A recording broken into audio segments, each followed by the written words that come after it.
Subscribe करें IT की tips को और बेल आइकॉन को दबाएं टेक्नोलॉजी की लेटेस्ट वीडियोस देखने के लिए। अस्सलाम वालेकुम दोस्तों, मेरा नाम है अब्बास। आप देख रहे हैं आईटी टिप्स। दोस्तों आज मैं आपके साथ एक गूगल की ऐसी एक्सटेंशन शेयर करूंगा जिसको इंस्टॉल करने के बाद आप किसी भी वेबसाइट को ब्लॉक कर सकते हैं और इसके साथ साथ आप किसी वर्ड को भी ब्लॉक कर सकते हैं। तो उसके अंदर जो वर्ड को ब्लॉक करने का ऑप्शन है ये मुझे बहुत पसंद आया कि जब आप किसी एक वर्ड को ऐड कर देंगे तो जब उसको सर्च किया जाएगा तो वो वर्ड जो है वो उससे मतलब जितनी भी वेबसाइट्स हैं वो ओपन नहीं होंगी। इसी तरह आप किसी एक वेबसाइट को उसके अंदर ऐड कर देते हैं तो वो वेबसाइट भी ओपन नहीं होगी। तो इस एक्सटेंशन को इंस्टॉल करने के बाद आपके लैपटॉप या आपके कंप्यूटर के ऊपर पूरा कंट्रोल होगा कि आप जितनी भी चाहें वेबसाइट इसमें ब्लॉक कर सकते हैं और पूरा आपके पास ये कंट्रोल हो जाएगा कि कोई भी आपकी मर्जी के खिलाफ कोई वेबसाइट को ओपन नहीं कर सकेगा। तो मैं आपको कंप्यूटर के ऊपर दिखाता हूं कि ये कैसे काम करती है।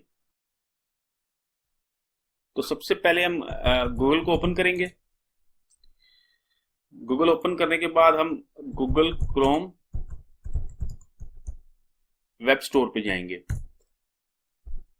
गूगल क्रोम वेब स्टोर पे जाने के बाद आपने एक एक्सटेंशन डाउनलोड करनी है। तो यहाँ पे आप देखेंगे यहाँ पे सर्च का बॉक्स आ रहा है तो इसमें एक्सटेंशन सिलेक्ट हुई हुई है। तो हम यहाँ पे एक्सटेंशन सर्च करते हैं, साइट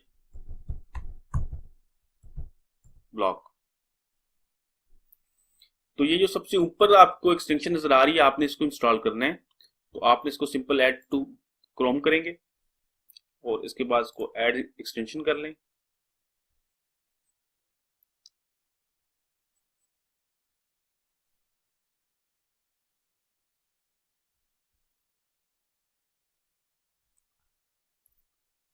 तो जब ये इंस्टॉल हो जाएगी तो ऑटोमेटिकली एक पेज ओपन हो गया आपके पास। इस पेज पे आने के बाद आप सबसे ऊपर यहाँ पे आ जाए। यहाँ पे आप जब ब्लॉक साइट लिखेंगे तो यहाँ पे किसी भी वेबसाइट को आप यहाँ पे ब्लॉक कर सकते हैं। मिसाल के तौर पे मैं यहाँ पे किसी वेबसाइट को ब्लॉक करता हूँ, मैं फेसबुक को ब्लॉक करता हूँ। यहाँ पे मैंने फेसबुक टाइप किया, ब्लॉक किया। अब हम फेसबुक को ओपन करके देखते हैं। तो ये देखिए ये ऊपर एक मैसेज आ रहा है कि this page was blocked by Chrome extension. तो इसी तरह आप किसी भी वेबसाइट को ब्लॉक कर सकते हैं। अभी मैंने इसको ब्लॉक किया, अगर मैं इसको अनब्लॉक करूंगा यहाँ से मैं इसको सिंपल डिलीट करूंगा तो फेसबुक यकीनन ओपन हो। ये देखेंगे फेसबुक ओपन होगी।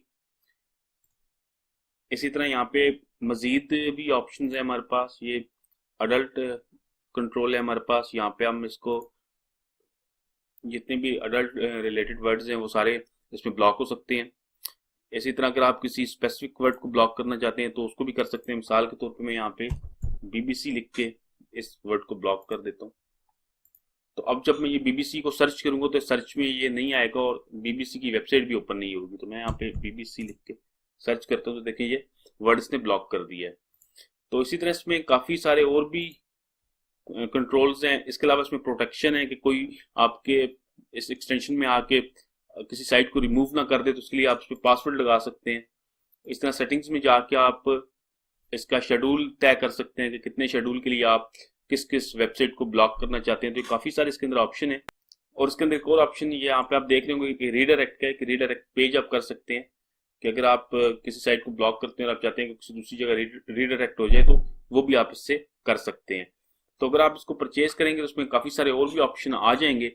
तो इस तरह आप इस एक्सटेंशन के जरिए किसी भी वेबसाइट को ब्लॉक कर सकते हैं, किसी भी वर्ड को ब्लॉक कर सकते हैं। तो ये काफी अच्छी एक एक्सटेंशन है। इसके जरिए काफी आप वेबसाइट्स को और गलत वेबसाइट्स को ब्लॉक कर सकते हैं। तो दोस्तों उम्मीद करता हूं कि मेरी आज की वीडियो आपको पसंद आई होगी। अगर आपको मेरी वीडियो पसंद आई है तो इसको शेयर कीजिएगा, लाइक कीजिएगा और मेरे चैनल आईटी की टिप्स को जरूर सब्सक्राइब कीजिएगा। दोस्तों वीडियो देखने का बहुत शुक्रिया। अल्लाह हाफिज।